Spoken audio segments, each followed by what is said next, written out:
Out of the shimmering heat haze on the Greek national highway near Thessalonica comes an apparition that should send a flutter of fear through the breast of every road-loving motorist. It is not, of course, the fact that it's a battered bus. It's what's happening to the bus. For while ordinary drivers here have to stop and pay their toll dues by hand,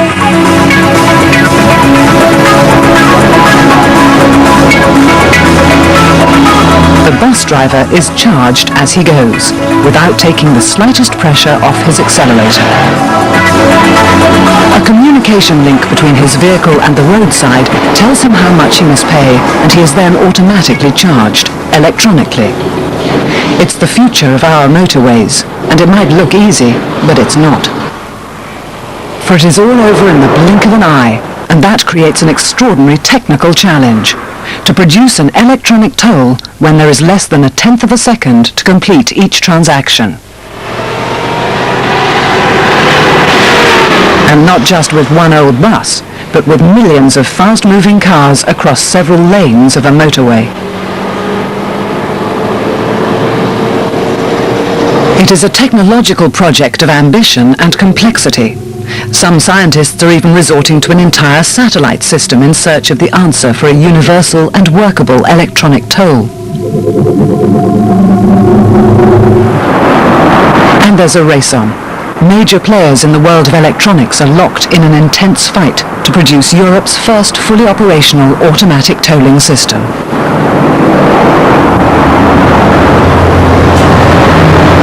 It's not very likely we'll be able to dodge this in the future.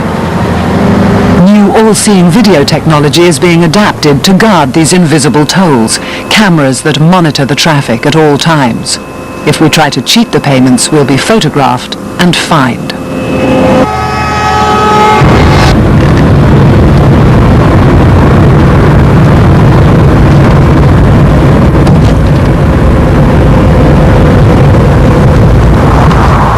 Despite criticism of tolling this month, the British government is still holding to a timetable which will see it up and running by the end of 1998. Next Friday, a dozen or more of the biggest electronic companies in the world will submit their plans and tenders to the Secretary of State for Transport. They hope he will pick their electronic tolling system as the one which will be tested intensively on our motorways next year. The potential rewards are enough to make even the most jaded of technocrats drool in anticipation. There is a very large amount of money at stake. It's probably the largest road infrastructure development in terms of electronics that there has ever been in the United Kingdom. And of course many companies are interested.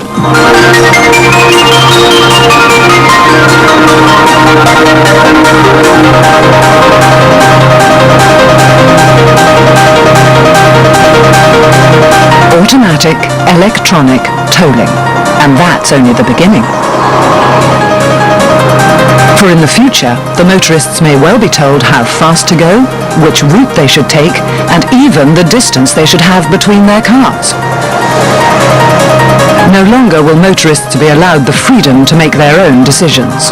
The car's throttle could even be controlled from the roadside, physically restricting drivers to predetermined speeds. By control of individual vehicles, I mean automatic control of vehicles, so the control is taken away from the driver, and we can then use direct control of the vehicle as a way of, again, getting more onto the current road network.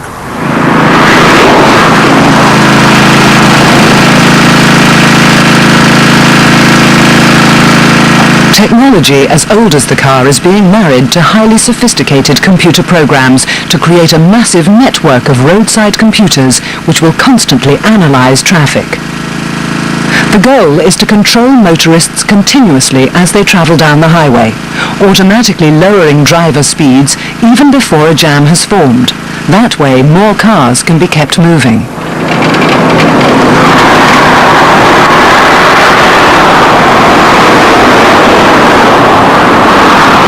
The future, then, an all-encompassing electronic net controlling the motorist.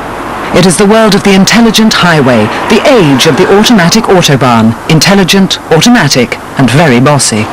The motorway, according to my view, is going to be increasingly looking like a pipeline with all the necessary equipment to direct the traffic flow. It's a flow to the right destination in the safer and the most efficient way. And this means the drivers will have to accept it if they want to do the most of the existing system.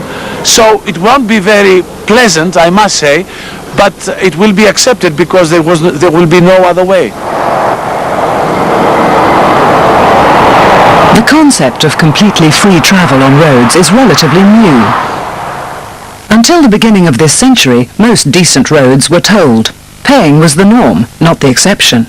If we go back and look at what the turnpike trusts were offering in the 18th century, they were offering a better quality facility, and they were offering the equivalent of tarred roads.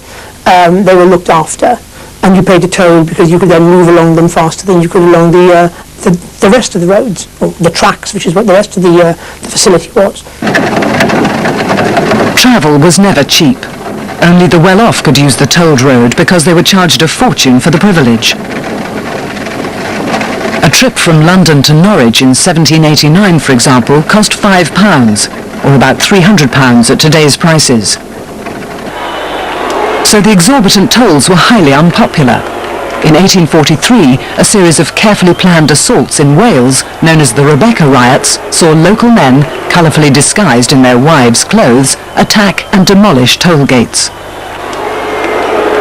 But the days of the toll roads were already numbered. The railways quickly took most of the traffic wherever they were built. Many private tolls went bust. Then came the motor car, and the state and local councils took over road building. By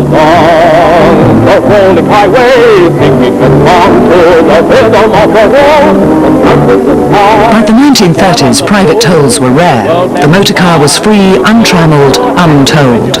The degree to which mobility has increased in this century is quite extraordinary, and that the car is an increase in mobility, which is the only increase in mobility which has stayed in your control in the private personal sector in the full sense of the word, in that you're completely free with it. All other forms of transport are effectively out of your control. You get on them and they take you there. The car is the only one that's got this fantastic increase in mobility, plus it's yours. But the car's very freedom has become a curse. For as the population and the economy has grown, so has car ownership.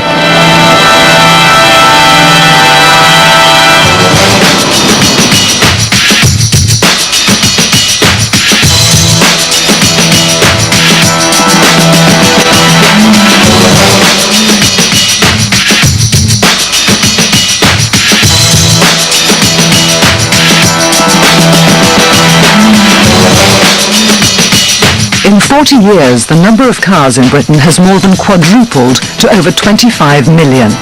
By 2015, it could be 40 million cars. Today, the motorway network is a never-ceasing flow of cars and lorries.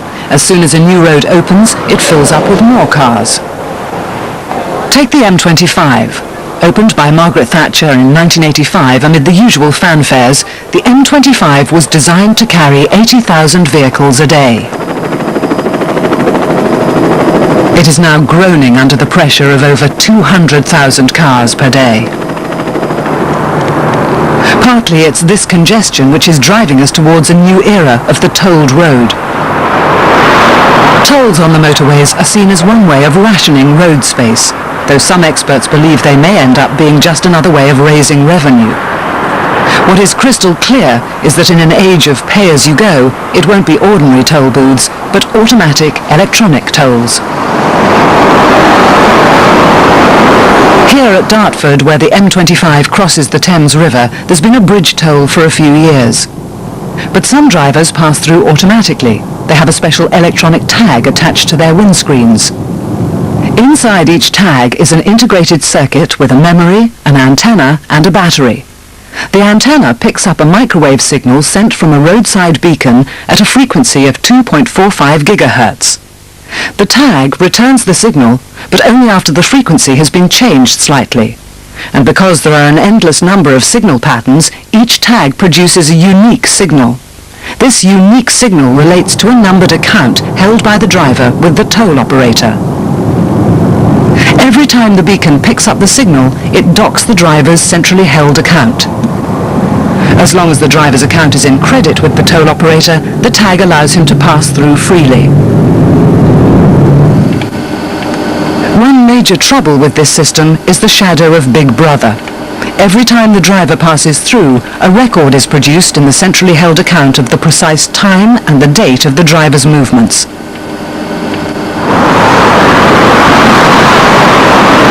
This lack of anonymity amounts, some say, to an invasion of the privacy of the individual driver. I think the major concern is one basic concern of data protection, that the motorist has to be protected, his privacy has to be protected. And we're worried that the technology may overtake the data protection. And what that means in effect, or in the worst scenario, what it could mean is that a boss of a company could think, well, my rep should have gone up the M1 today, should have gone up to Birmingham. I'm sure he didn't. What I'll do, I'll get on to the private toll company and check their records. It will cost me £15, but I'll sort it out. Now, I think we would be concerned in cases like that. To be sure of their privacy, motorists will have to keep the record of their movements inside the car, not in a centralised computer. The answer is this: the smart card, a credit card-sized piece of plastic. Buried inside the plastic is a microprocessor, in effect a tiny computer. Like any computer, the smart card can store information and process data. And it can hold electronic credit. Because they contain, I have one here, an electronic memory and a small computer and some contacts to talk to those things inside, we can use them to store credit, we can use them to store money. That's all that is in our wallets after all. In other words, toll charges could be deducted from the smart card, not from a centrally held account, and that way the driver, not the toll operator, would keep a record of his movements. The prospect is that we will all soon be able to transfer money from our bank accounts directly into a smart card, just like taking money out of a hole-in-the-wall bank. Such a concept, where a driver takes money from his bank account and stores it directly onto his smart card to pay for toll charges, is what underpins the most advanced electronic tolling schemes being put forward. But there's a second, purely technical flaw with the sort of toll plaza system currently operating at Dartford. The barriers. Motorways at the moment are able to handle about 2,000 vehicles per lane per hour. It's possible to do a little bit more than that, but not much. If we put a toll plaza in place where people have to stop to throw their money in a basket or pay a cashier, we'll be quite fortunate to achieve 250 vehicles an hour. What is needed then is something which will automatically charge motorists, but also allows them to drive through freely and anonymously. And this means placing more of the hardware inside the car. But just how much has produced a major split.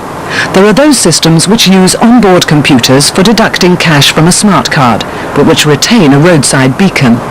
Rival systems place everything in the car's onboard computer, including the very tolling stations themselves.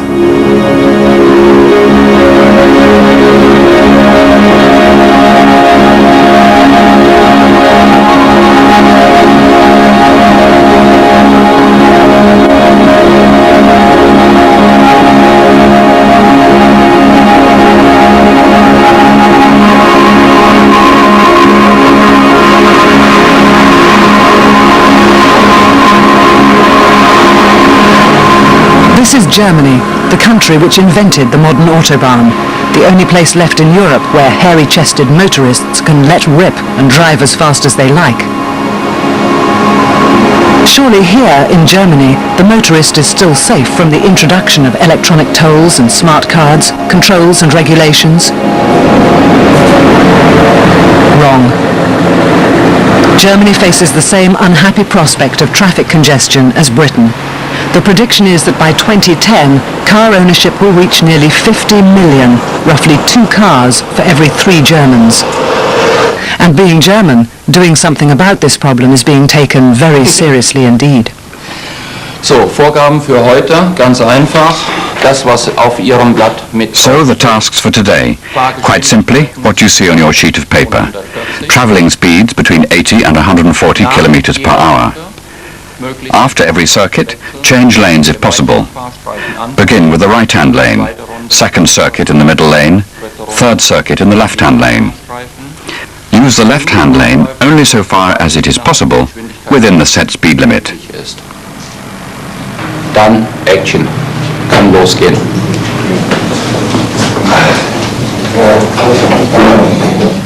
It's 8 a.m. at a disused service station on the A555 between Cologne and Bonn. Using smart cards filled with electronic credit, half a dozen drivers set off for another dull day hammering up and down a short stretch of the Autobahn.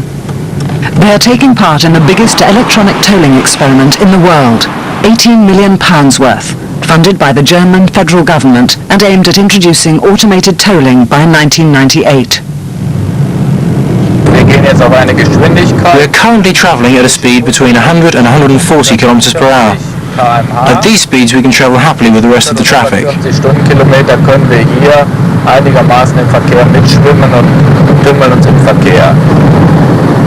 Right, this is the point we're concentrating on today. Here is where the device has been installed for our tests. The competition is fierce. 10 international business consortia are battling for the prize of the massive contracts. And none of them are taking prisoners.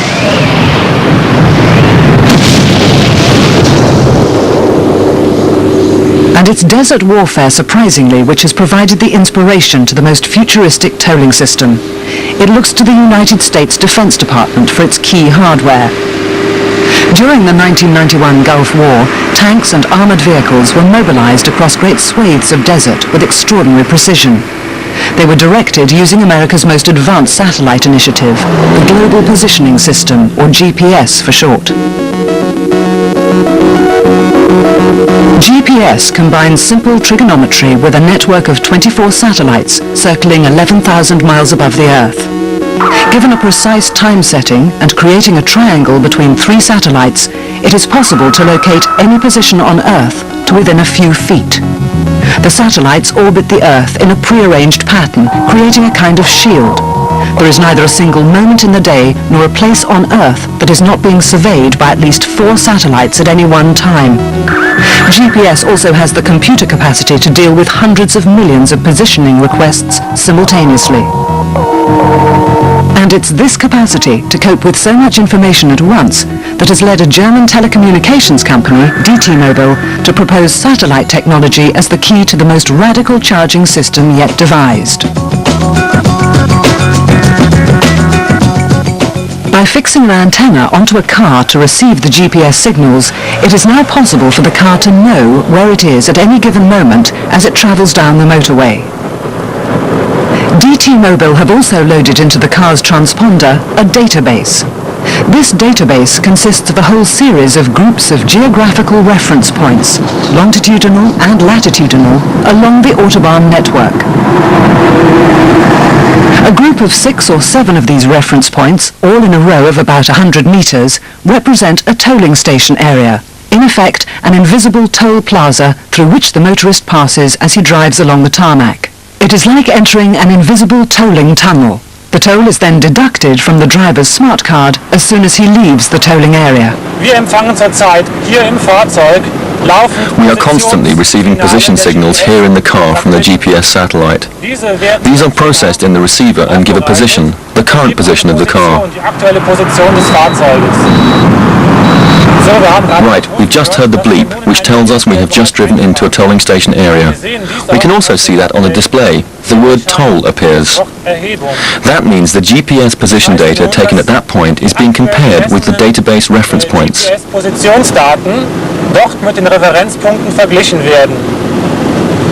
You can see that the broadcast is just showing the toll for this tolling point. In this case, it's 50 pfennigs. This toll has been deducted from the smart card. You can see that 60 marks and 60 pfennigs are left. Bereits von dem vorherigen Guthaben abgebucht worden. Sie sehen, es sind nur noch 60 Mark und 60 Pfennig vorhanden.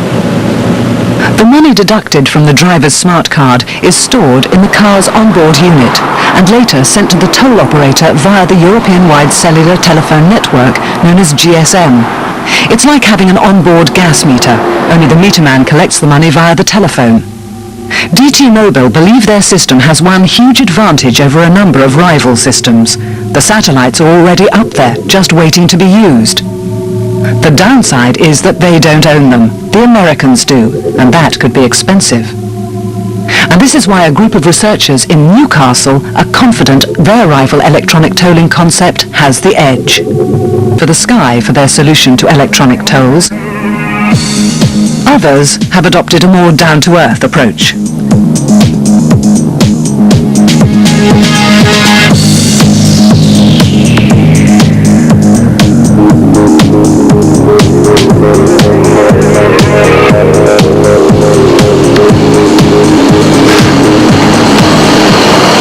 In the not very high-tech setting of an old air conditioning shaft, a group of researchers at the University of Newcastle are in the final stages of testing their system for tolls. The project, known as ADEPT, is an amalgamation of companies, including British electronics company Peak Traffic Systems and the Swedish car manufacturer Saab, plus some backing from the European Communities Transport Research Fund, DRIVE. ADEPT doesn't use satellites. Instead, they turn to microwaves. Okay, John, you can come through when you're ready, over. Okay, Mike, we're coming through now. Okay, over. An experimental toll charge is deducted from the driver's smart card. The key to ADEPT's system lies in very low levels of microwaves, fired at a frequency of 5.85 gigahertz from roadside gantries like this. The microwaves act as a communication link, just like a radio transmitter, which are beamed down to a receiver called a transponder in the car. In short bursts adding up to less than a tenth of a second, the roadside beacon and the car's transponder conduct a transaction. It causes money to be deducted from the driver's smart card. Well, at the roadside we have microwave beacons, two-way communication beacons, usually on a gantry above a road or mounted on lampposts at the side of the road. In the vehicle we have developed a communications device we call a transponder, which works at a microwave frequency and allows us to communicate with the roadside. This transponder also contains a computer for doing processing and other functions, and into this transponder we insert a smart card. And this smart card actually contains electronic credit. So when a driver passes a toll site, communications between the roadside and the vehicle take place, and electronic money is then deducted from the smart card. Only a display on the dashboard gives drivers any indication that they have passed through a tolling station. We've now taken the smart card out of the vehicle. This contains both the credit and a record of the transactions that the vehicle has incurred while travelling down the motorway. We'll now read this record.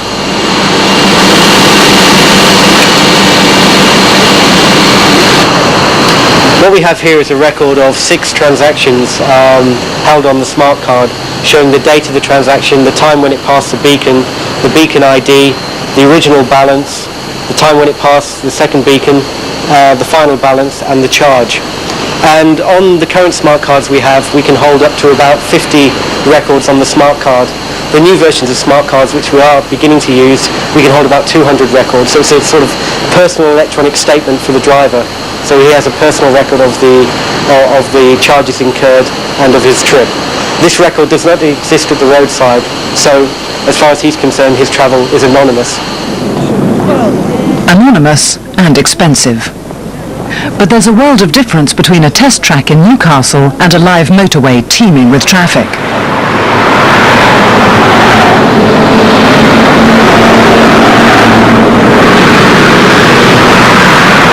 Which is why ADEPT, encouraged by the EC, have taken their project to Greece and to Thessalonica. Using a fleet of local buses, they are testing their concept for 6 months.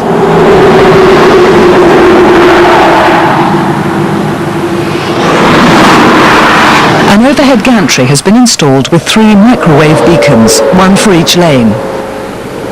By the side of the road is a computer, which collects the money deducted from the bus smart cards. From there, it is shipped electronically to the toll operator's headquarters beside the toll plaza. The man leading the experiment is George Giannopoulos, Professor of Transport Studies at the University of Thessalonica. He's a man of substance, a former advisor to the Greek Ministry of Transport. Influential in the EC, he's a one-time colleague of ADEPT's researchers at Newcastle University. 3 months into the show, and the reviews are raves. Already the government and the National Toll Collection Agency is making plans to go with at least one electronic lane in all motorways in Greece. There are about 25 toll collection sites all over Greece like this, and the plan is that the call for the bids will go out at the end of '94. So within a year and a half, we will have a system like that all over the highway network in Greece.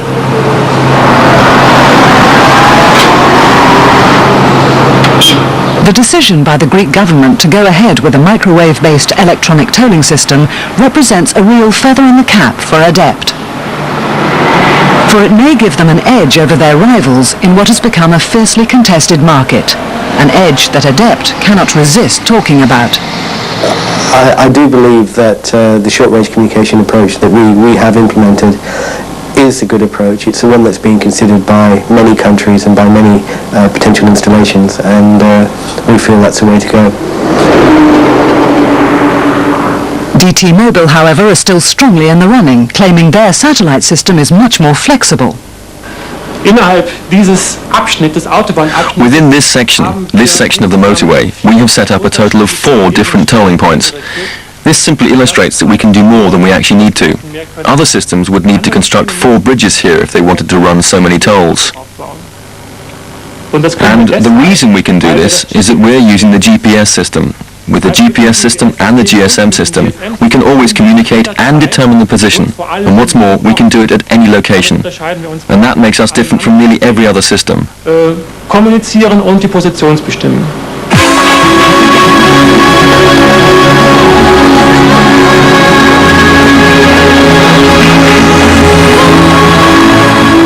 So why, apart, of course, from the honour of inventing a new system, all this intense rivalry amongst fellow scientists?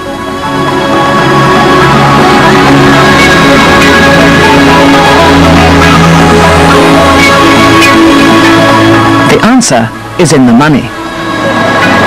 There is, I think, an electronic tolling race on. There are 2 or 3 different tolling concepts which are in existence and being debated at the moment. Obviously, one of these almost certainly will be the winner. In Britain alone, it is estimated that it will cost £1 billion to install an electronic tolling system across our motorway network. There's another £700 million revenue annually up for grabs for the toll operators. And you can double those figures for Germany. And then there's all those onboard units that will have to be fitted to everybody's cars. With over 200 million cars, electronic tolling is one of the biggest new markets to be tapped in Europe. Strangely, the biggest factor to influence who will win the electronic tolling race has nothing to do with the systems themselves. For wherever electronic tolls are introduced, they will have to be enforced. And it is the enforcement procedures which will ultimately decide which system wins.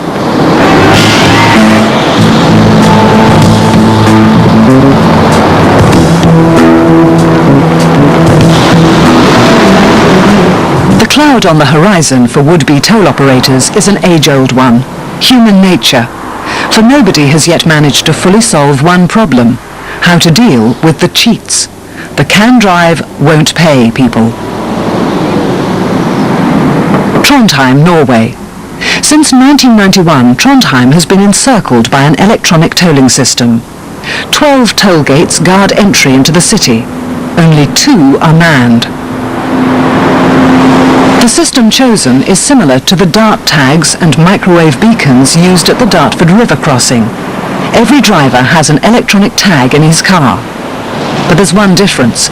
This time, there are no barriers.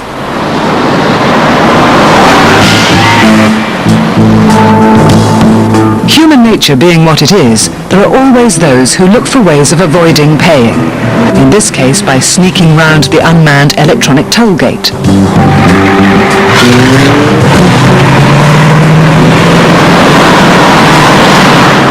And so, to detect such violators in Trondheim, the microwave beacons are guarded by a complex network of video cameras. Every car's number plate is photographed as it passes. A roadside computer stores the picture digitally, and if there's a valid payment, instantly deletes it. However, should the driver try to evade paying, by not having a valid tag, for example, then the picture is retained.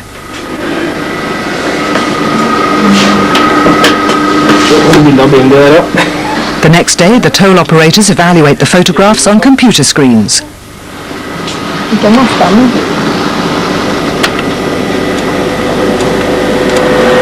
If there is enough evidence of a deliberate violation, a hard copy of the image is produced, and the offender receives a fine through the post. This concept is known as total enforcement, and it is the system which ADEPT are using as the way to enforce their microwave tolling stations.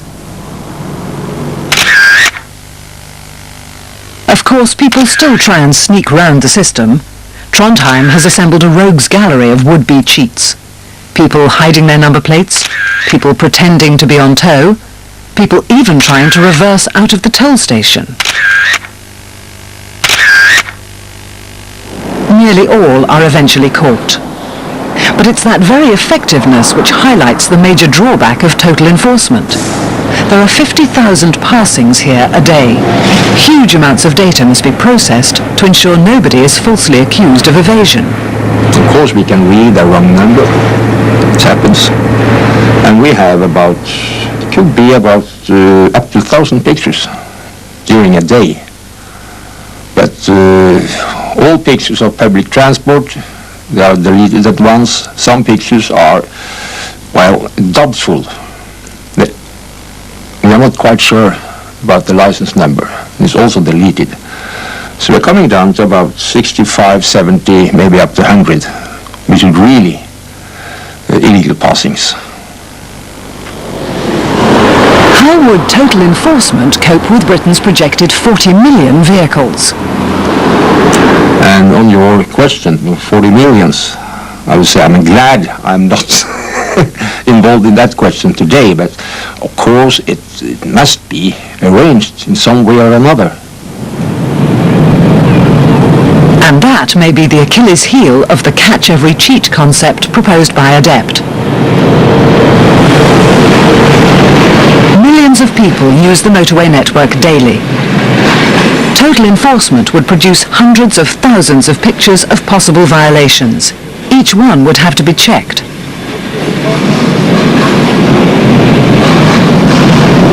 And so it's back to Germany, where a completely different style of enforcement is being advocated by the backers of the satellite toll system. It's called Stichprobe, or random enforcement.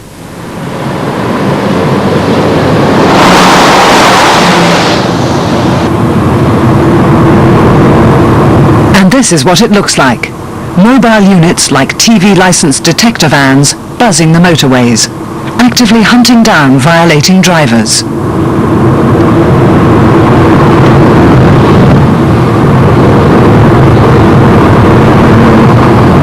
This is a prototype being pioneered by Siemens, the German electronics giant. Fitted onto the roof of the mobile unit is an infrared beacon and a video camera. Inside is a video screen connected to a computer.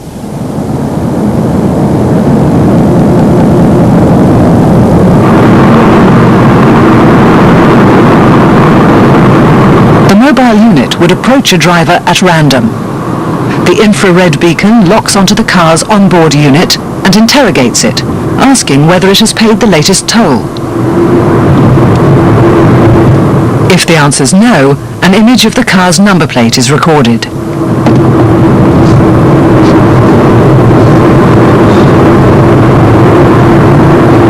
The first thing the driver would know would be when he got a fine through the post, just like a speeding offence. We can store this picture on the screen. I can show you how it's done.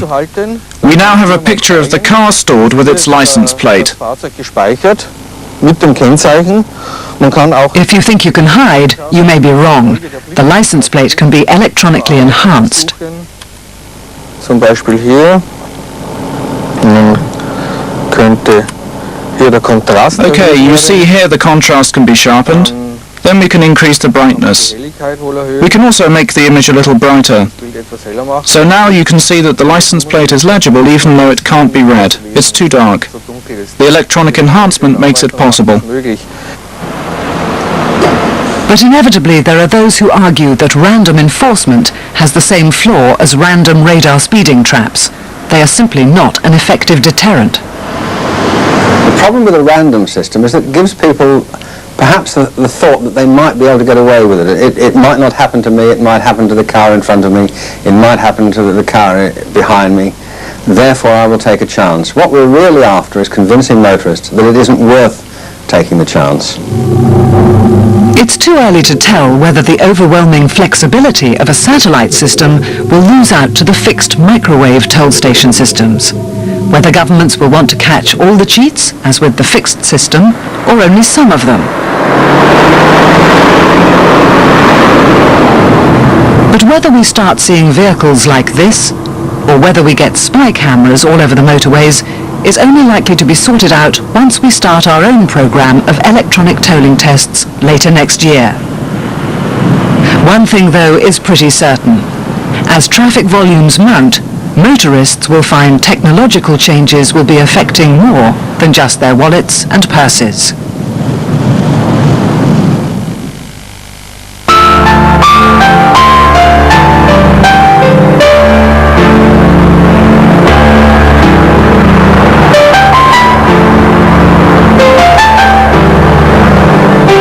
Motorways are our primary means of travel between major cities. Freight particularly relies on them. That's hardly surprising. It's why they were built in the first place. Well, this is it, the shape of motoring to come. The start of a scheme which will intersect Britain with a road system second to none. Ever since Harold Macmillan opened the first motorway, a bit of the M6 near Preston, in 1958, motorways have been victims of their own success. They're perfect for moving huge amounts of traffic, and they knock hours off long-distance journeys.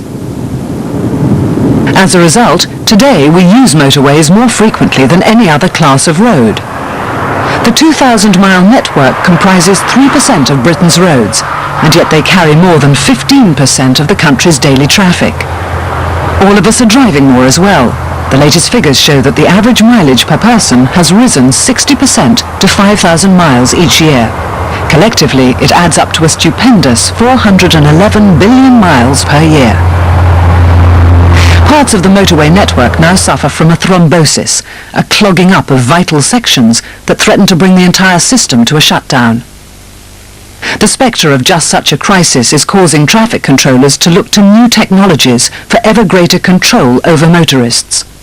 Measures which aim ultimately to take individual control away from drivers.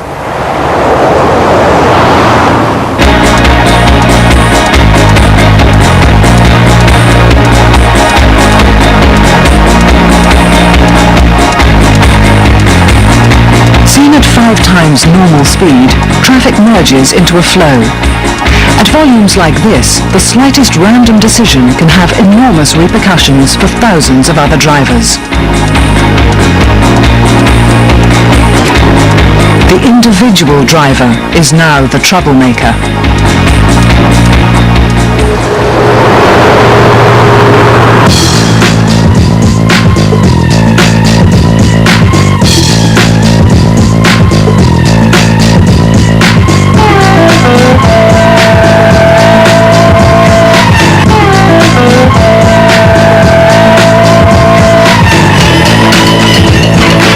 It is not just the obvious troublemakers like these. It is all of us doing ordinary things. Traffic flowing on a motorway can be compared with water flowing down a pipe. If the water flow is smooth, then you get the maximum amount of water through the pipe. If the flow is turbulent and disturbed, then you get less water through the pipe. Traffic on a motorway is exactly the same. As the flow builds up, people tend to drive closer and closer to one another. And eventually there'll be some minor incident, someone will change lanes, or there'll be two slow vehicles side by side. And because of that, people will put on their brakes, and we then get a shockwave effect. The effect travels back down the motorway, and you then get the stop-start effect. You get queues building up, moving backwards and forwards down the motorway. Flow breakdown can happen very quickly. Oh, so yes, I can see it on camera. Just where the split is, at the start of the cones, you've got several vehicles stuck in the carriageway, have you? We've got an RTA northbound carriageway just at the vicinity of the interchange, have Godstone Traffic Control Centre covers the southwest sector of the M25, one of the busiest motorway sections in Britain. Any incident, even a relatively minor one like this 4-car shunt on a slip road, creates an instant build-up of traffic. To regulate flow, controllers set signs advising motorists to slow down. But all too frequently, it's too late.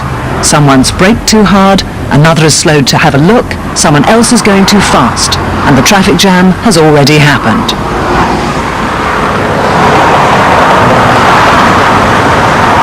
To keep the flow moving freely requires a system which kicks in automatically to control drivers' behaviour before the breakdown occurs. The solution is a bit of hardware even older than the car. Electric cable.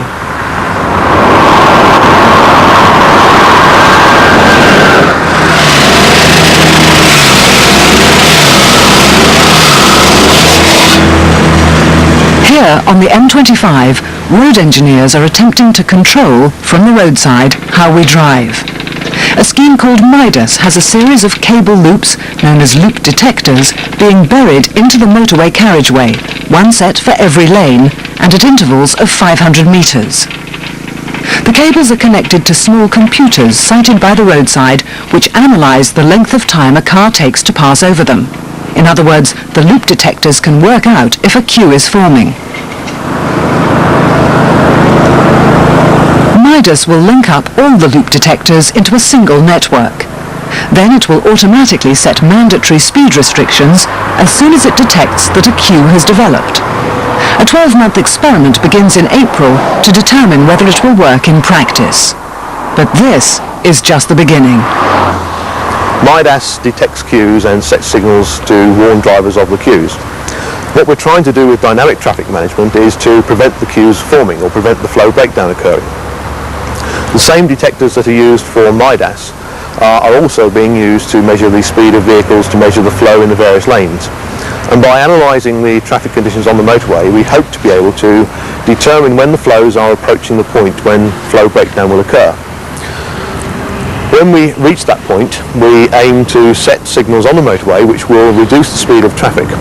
By reducing the speed of traffic, we are aiming to smooth the flow and delay the onset of flow breakdown.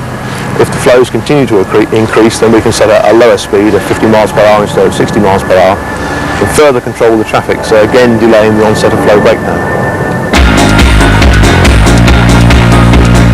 A river of traffic.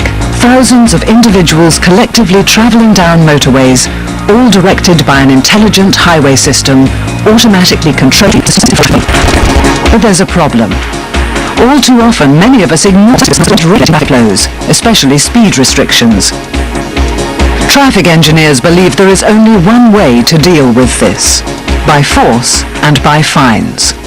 Where we are dealing with large numbers of traffic, and of course we're going to be dealing with larger and larger numbers of traffic as the years pass, that we actually have to direct this traffic in a way that makes maximum and most efficient use of the road network. And this means if we ask a motorist to do something, we've got to expect that he does it, because otherwise he'll bring the whole system to a halt. So traffic controllers are thinking of going one stage further, taking absolute control of the motorist and the vehicle. vehicle detectors and dynamic traffic management are going to be a key part of intelligent highways for many years to come. Until we reach the point where we have perhaps individual control of individual vehicles. Say again? Control of individual vehicles? By control of individual vehicles, I mean automatic control of vehicles, so that the control is taken away from the driver, and we can then use direct control of the vehicle as a way of, again, getting more onto the current road network. Direct control of the vehicle means that those familiar snaking lines of traffic could be collected together as convoys, strung out into lines of hundreds, maybe even thousands of cars, all travelling at the same speed and equidistant from each other. It is a vision of the future that already has some substance in the present. This is a video of an experimental version conducted by Renault of such a convoy, using special sensors attached to the front and back of each car. These sensors measure distances between cars and automatically stop the car behind from coming too close. As soon as one car leaves the convoy, the other vehicles move up in the queue. There are even plans to take this idea further by handing over control of the car's throttle to the roadside. What you are seeing here is a system being tested using roadside beacons to transmit microwave signals to an onboard unit fitted into the car. This onboard unit is connected directly to the car's throttle, and like a car radio, it is also capable of receiving signals from the roadside. As soon as it receives a signal from a roadside beacon, it will automatically override the driver and reduce the car speed. In effect, the roadside beacons are talking to the car's onboard unit, telling it how to drive the car. The same 5.85 GHz microwave frequency proposed for electronic tolling could be used. Introduce lane sensors to the car, and it is even possible to have the vehicle drive along the road without anybody at the wheel. It is a vision of motorway travel that begins to sound hauntingly familiar to that very form of high-speed transport that drove the original tolls off our roads, the train. Yes, it sounds like a train, for example, and this is indeed the system in the next, I would say, 30 to 40 years, how it will look, at least with commercial vehicles again, trucks and buses. A system of collision avoidance in which there is a safe distance kept automatically, themselves kept automatically. Building up, the automatic autobahn will keep the momentum. Which has become on the line of mobility. This idea of mobility is one that I think has been growing for centuries and been growing checked. Perhaps introducing toll charges on our motorways is a way of making us all realise what a valuable resource they are. For motorists, there will no longer be any need to be intelligent. The road will do the thinking for them. We've gone away now from the sort of the nice open road that was epitomised by Toad in Toad of Toad Hall. That's all finished now. The car is a tool, the motorway is another tool to use the car.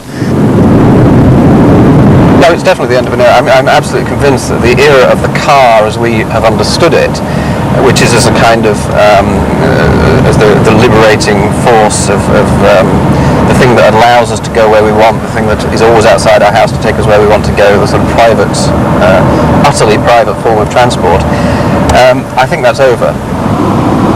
And so the age of the freeway is coming to an end. All too soon it won't be possible to jump in your car and do the ton. The open road is closing down.